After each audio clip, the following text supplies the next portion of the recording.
Good evening, everyone, and welcome to this month's episode of The Exploding Envelope. Tonight, we have a very, very special performance. It's a radio play by Antonin Artaud. It was adapted by William White for the Pendulum Theater, and it's entitled To Have Done with the Judgment of God. And it's a play that's a protest against the fundamental eroticism of material things against which the whole world subconsciously wants to react.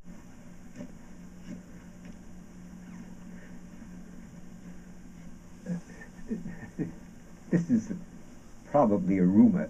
It's the sort of thing one says on the way to the sink to wash up after filling the toilet with the poison of yesterday's meal. Maybe I'm behind the times, naive about what is going on in this world of ours. But I heard yesterday about an entrance exam being given to incoming students in American schools.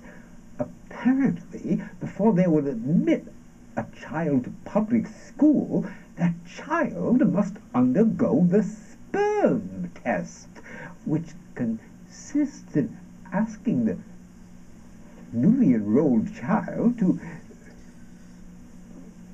put a little of his sperm into a glass jar where it will be reserved for future use. Because America is running low on children, and they need children. Not to become scholars, but to serve as soldiers.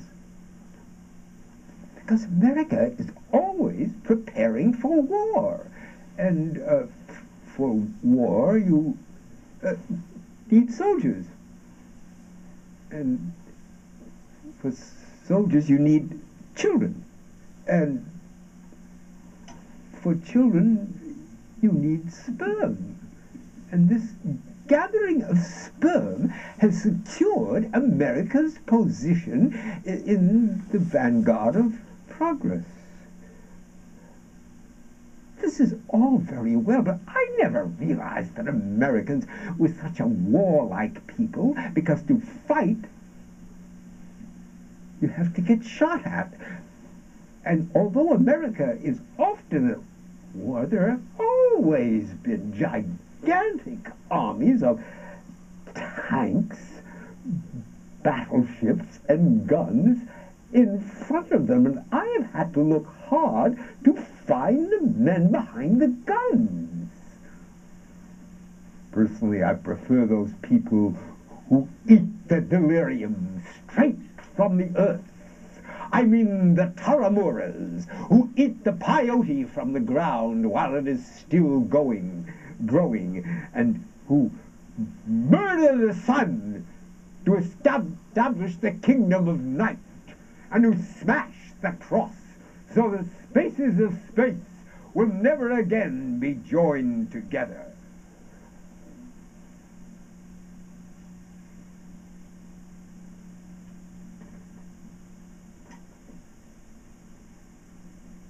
Below,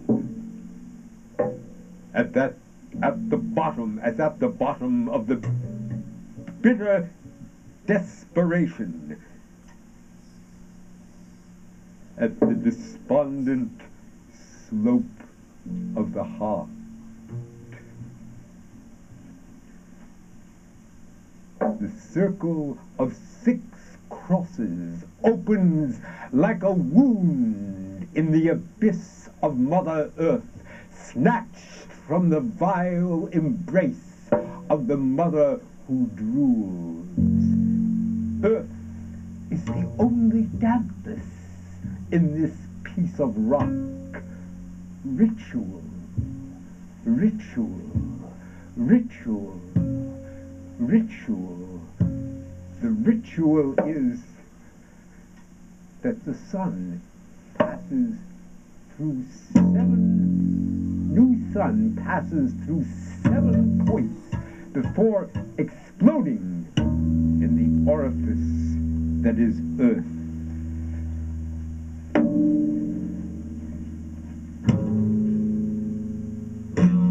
are 6 men.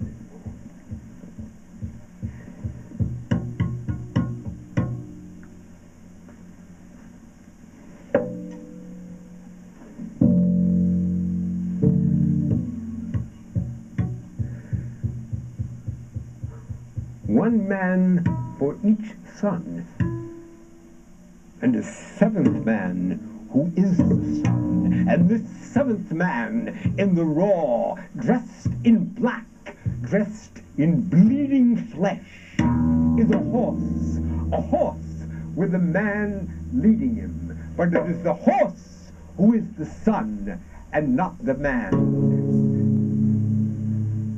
When they hear the strange and anguished trumpet, the 6 men shoot up like sunflowers. Not like 6 suns, but like the rolling earth, spitting forth its blossoms one by one. And each leap of birth is accompanied by the somber gong, until suddenly the Omega Sun,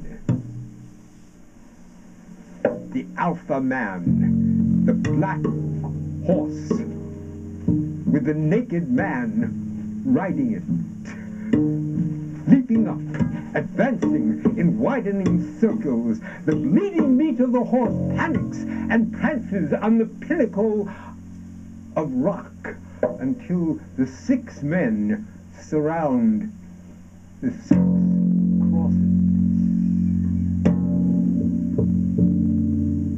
The meaning of this rite is the abolition of the cross.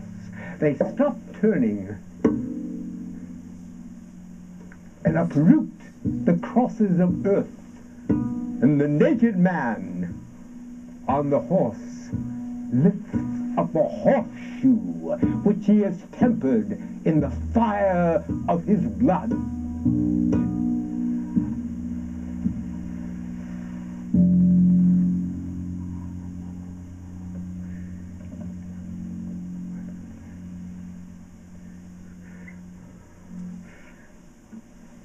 Bestiality is the temptation that brought man into being. Order. Disorder. Unity. Anarchy.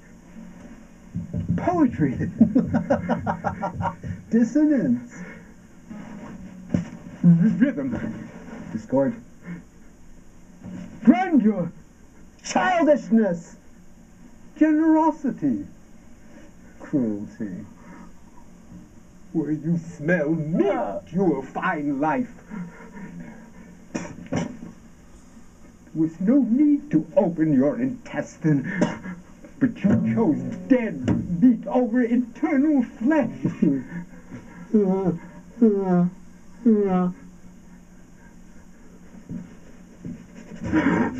Over eternal flesh. The fact is, if you did not make caca, there would be no, you would have to be content.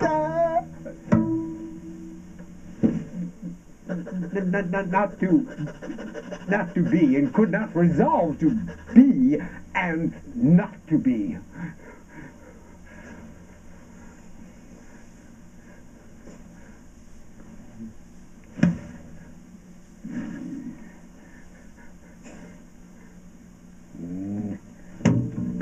You always preferred the meat of beast over the earth of your own bones. You have to earn your meat. It was iron and fire, and you wanted shit, and for that you sacrificed blood. When there was only blood and scraps and bones, when there was never a question of coming into being, only the question of losing one's life, you withdrew and fled. We were eaten by bees. You consented to be eaten by beasts. You will learn to be the beast, to make a dainty meal out of rat. How can you explain this filthy abasement? The world is not yet created, or you are protecting your small idea of the world.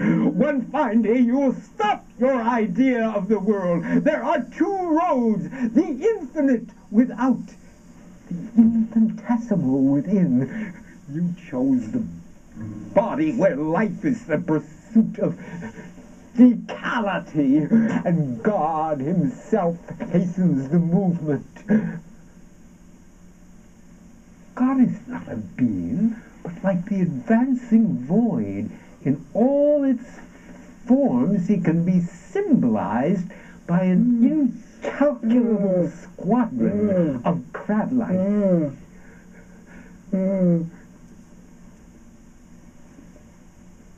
There is no sexual act more pernicious than the descent of Jesus Christ into the host. No one believes me, but the Christ is he who agreed to live without his body, while the human army rips their flesh from the cross where God nailed it, and we rebel in blood, in barbed wire, in bone and fire. We advance against the invisible to have done with the judgment of God.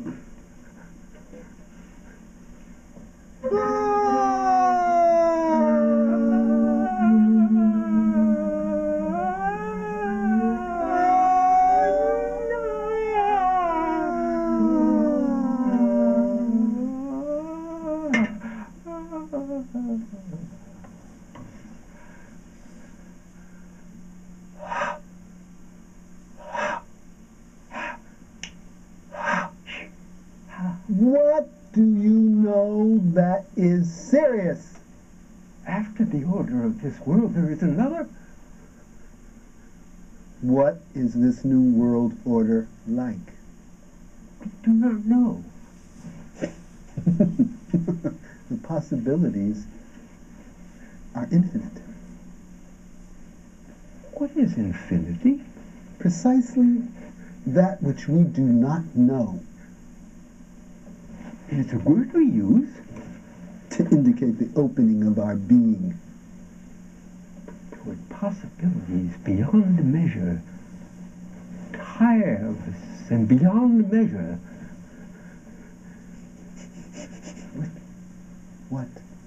What exactly is being? That is exactly what we do not know. It's nothingness. A nothingness to indicate when we do not know something. It would seem that there are 100,000 perspectives of not knowing. We say being from the perspective of being. It would seem that being is linked to hunger and sexual desire. But it could just as well not be linked to them. One can say. There are those who say being is appetite. The appetite of life. The appetite of food. There are people in this world who eat without any kind of appetite. This is also a truth. To be hungry without appetite. Well, Well, words exist to define things that existed or did not exist in the urgency of a need. The need to destroy the idea. The need to destroy the myth of the idea. And in the demolished space to erect the manifestation of the need. To dilate the night of my internal body. the internal nothingness of myself. Nothingness. Thoughtlessness night. But you are affirming that it's something to make room for. My body. Does my body be reduced to this stinking gas? Do I say I have a body because I have a stinking gas that forms inside me? I don't know, but I know that space, time, dimension, becoming, future, destiny, being, non-being, self, non-self, is nothing to me. But there is a thing that is something. Because it wants to get out. the presence of my physical suffering. Menacing presence of my body. No matter how many questions they ask, and however vigorously I deny all questions, there comes a point at which I am compelled to say no. And when I say no, they suck out my milk. They suck out my nourishment. What remains? Suffocation. Suffocation until the idea of a body, until the idea of having a body is suffocated in me. And then I felt the obscene. You're pressing me to my body, to my very body, and it was then that I exploded. Because my body can never be touched.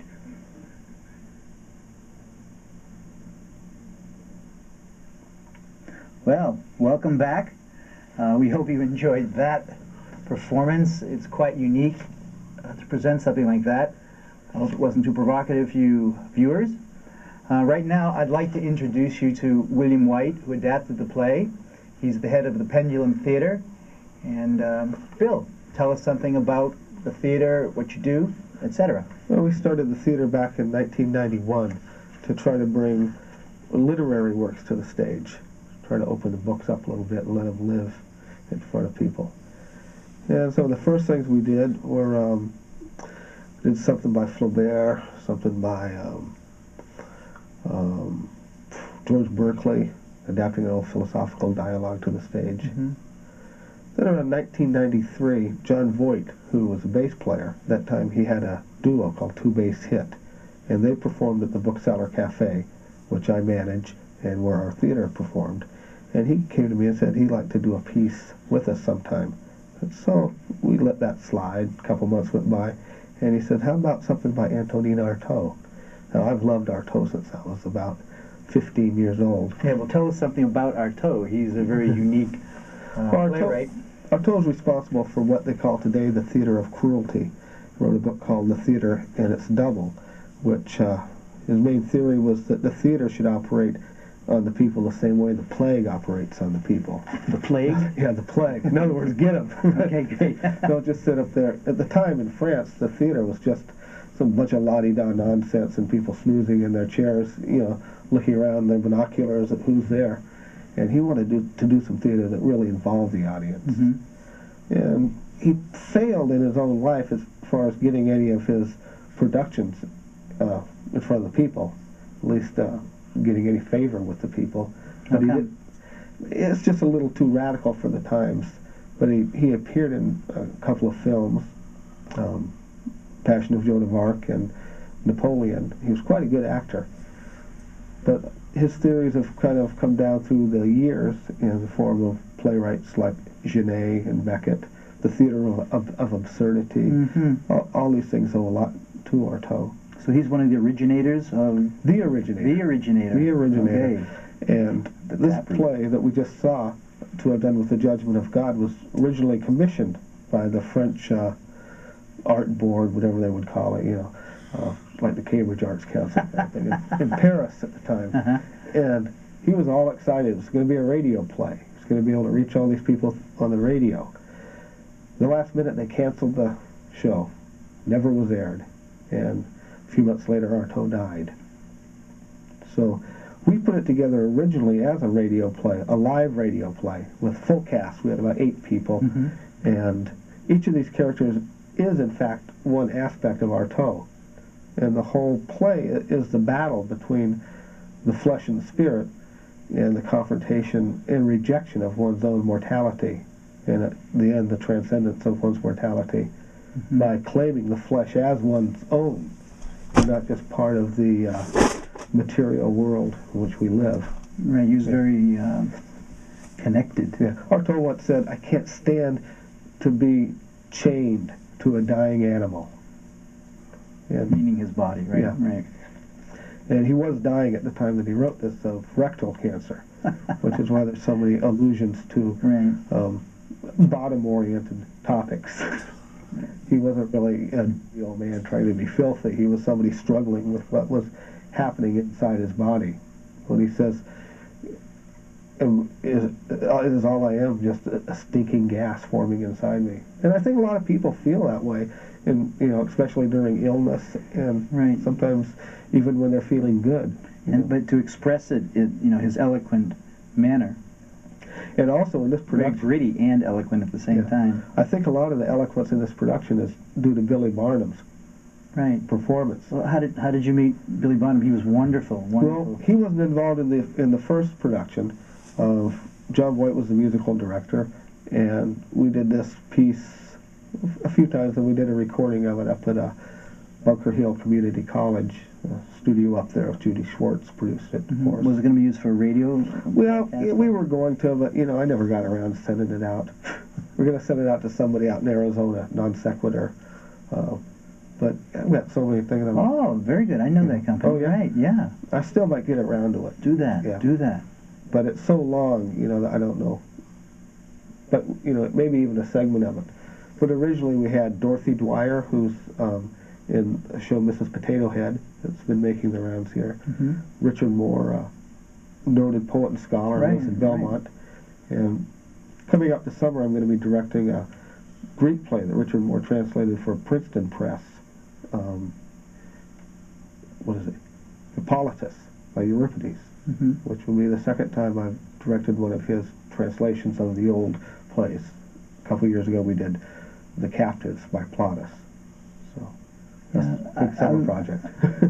I'm interested, but I don't follow that up, those plays that often. So, do you do this regularly? You are always on the lookout for new plays to translate and to work with? Oh yeah, always doing something. We just finished with a new version of Mice and Men, and before that we did Wuthering Heights. Mm-hmm.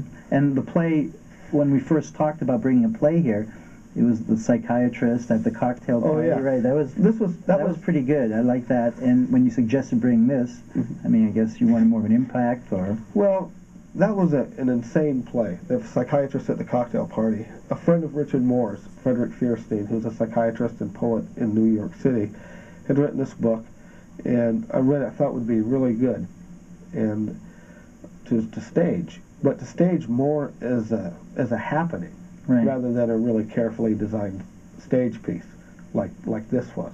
Mm-hmm. Right. And So- you see the difference. The other one, Okay. the actors are all around you, the actresses are all around you, and it was everywhere. Here, it's very much a set piece. Yeah, Right. I didn't want to drive your cameraman nuts with. It would have been crazy having all those people up here. It was a cast of about 12 people, and this was a lot simpler. I think a lot better for television. Stay tuned. We'll bring that one on sometime soon. But the psychiatrist at the cocktail party, it was more almost an installation. Right. The audience just went in there, and the play happened all around them and with them. And I don't know if it would work that well in a recording medium. Great. So anyway, Barnum. John Voigt started working with Billy Barnum on a lot of things, and Billy Barnum was working on his own theater company, Theater of Fantasy. So I had the idea, why don't you guys do the Artaud piece, just as a duet? And I loved what they did. Mm-hmm. And I think at this time I was putting together a night of 3 one-act plays. So we did that one, we did an original one that I wrote, and then we did something by the Italian Pirandello. So that went over really good. So I've continued to work with Barnum, and we've recently done a performance based on Marcus Aurelius's Meditations, which he was the last of the pagan moralists, emperor of Rome, and it's a one-man show with Billy. So he's great to work with. He's probably the best actor I've ever worked with. It's fascinating to watch. How's the reception to the plays that you produce there? Is the reception pretty... The reception's fabulous because we work on such a small scale that no one's coming in and paying $40, $50 to see one of my shows.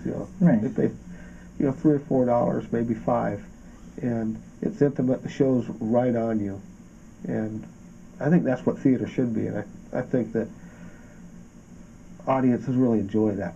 I personally can't stand sitting in a theater watching a play happen about 2 blocks away on a stage. That's just a pageant. So. Right. I strongly encourage all you listeners to stop by the Bookseller Cafe, which is the home base for the Pendulum Theater, to see Bill's plays, because it's great. It's very comfortable. You can wander around, read books, and talk. The people are very open, and it just invites discussion, invites the creativity, the art, music, play that you present there. Well, we respect the audience. Right. The audience is, you go to some shows, you just feel anonymous. You feel like someone picked your pocket. Right. But even if you were entertained or inspired or something, you're still walking out in the night. Sometimes you feel lonely. But here, it's a real feeling of that something happened. Especially when you're working with literature, you have the pleasure of working with such great works and to be able to bring them alive with a group of people. The audience being the group that we bring them alive with. So it's not that we're performing for them, but the audience and us are creating the world of. Hopefully, that's what we try to do. Well, I think that's a good summation of what Bill's been doing and what we've been trying to do here on this show, month after month. So I'd like to thank William White for bringing John and Will in here to present the play. Next month, we're going to have another experimental adventure with the musicians called Urban Ambience. They create sound collages and textures. In fact, they've played at the Bookseller before. Oh, yeah. And we hope you'll enjoy them. So, as we always say, thanks for opening the envelope. And ciao, I'm Mr. Curt. See you next month.